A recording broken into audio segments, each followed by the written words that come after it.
مرده در وقت غسل با غسال گوید این حرف با زبان حال. بود مثل تو تر و تازه، قوت داشتم به اندازه. همراه جسم بود جان من، مدت گفتم این و وان من. در محلی که کردم و گفتم بود فکرم عیالم و جفتم. تا که گشتم خراب و بیچاره، ناتوان حال زرد رخساره.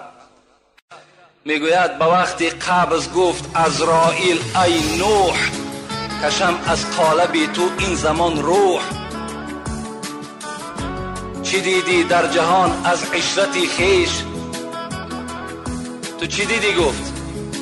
چگونه یافتی این دار دون را، که دیدی بزم و چرخ و نیل گون را.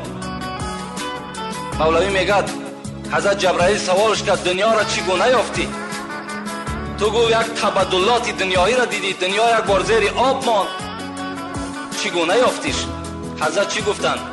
بگفتش یافتم چون قصر دودر، شدم داخل ز یک خارج ز دیگر.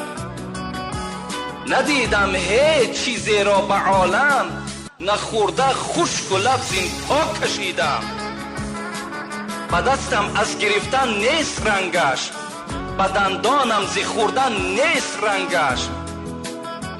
گذشت چون خواب چون خیاله، به خاطر نیست جز رنج و ملاله. مثل یک خواب، مثل یک چشماقه که میزند نابود میشود، همتا میگه گذشت.